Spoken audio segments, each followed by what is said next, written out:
प्रधानमंत्री नरेंद्र मोदी बिहार विधानसभा के शताब्दी वर्ष के समापन समारोह में शिरकत करने मंगलवार शाम पहुंचे। उन्होंने शताब्दी स्मृति स्तंभ का उद्घाटन किया, जो बिहार के प्रतीक चिन्ह के रूप में विधानसभा परिसर में लगाया गया है।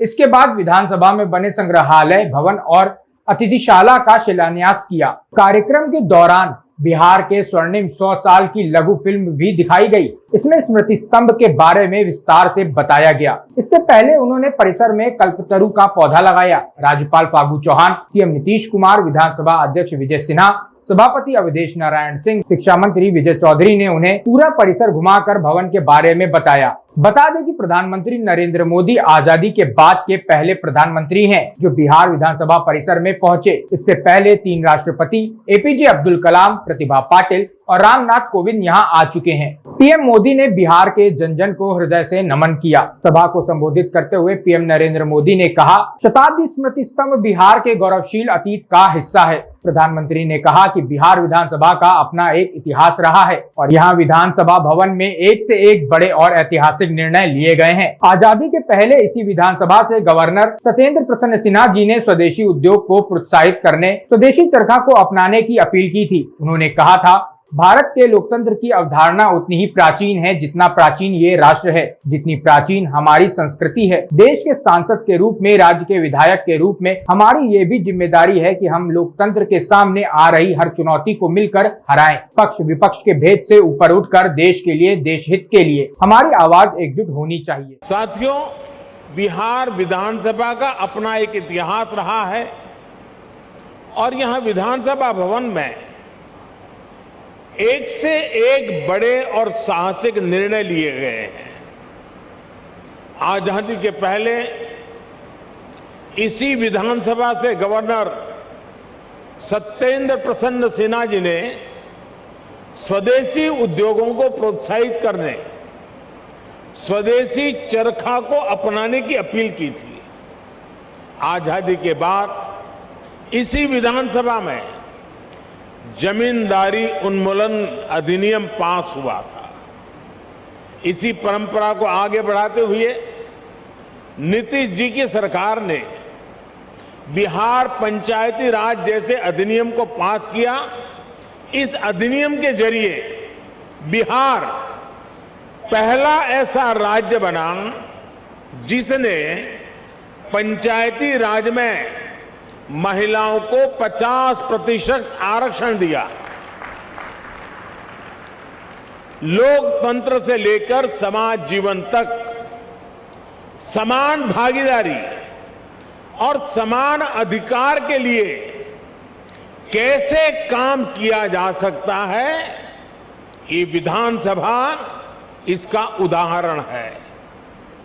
आज जब मैं आपसे इस परिसर में विधानसभा भवन के बारे में बात कर रहा हूं, तो ये भी सोच रहा हूं कि बीते 100 वर्ष में ये भवन, ये परिसर कितने ही महान व्यक्तित्वों की आवाज का साक्षी रहा है।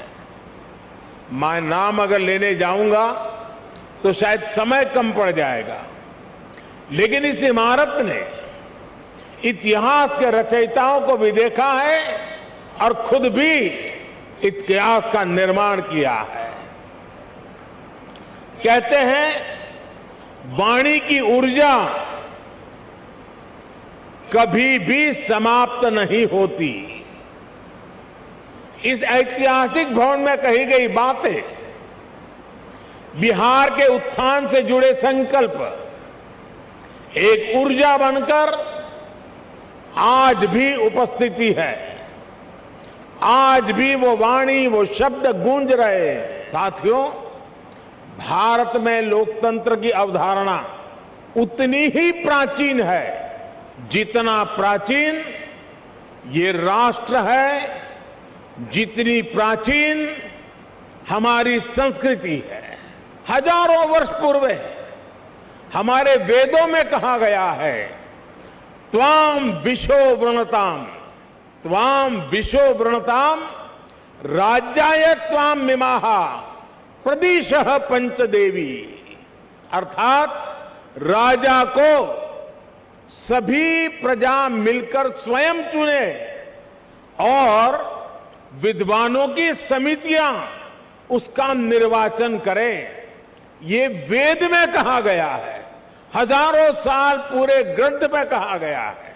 आज भी हमारे संविधान में सांसदों, विधायकों का चयन, मुख्यमंत्री, प्रधानमंत्री, राष्ट्रपति का चयन इसी लोकतांत्रिक मूल्य पर टिका हुआ है। एक विचार के रूप में हमारे यहां लोकतंत्र इसलिए हजारों वर्षों से जीवित है क्योंकि भारत लोकतंत्र को समता और समानता का माध्यम मानता है।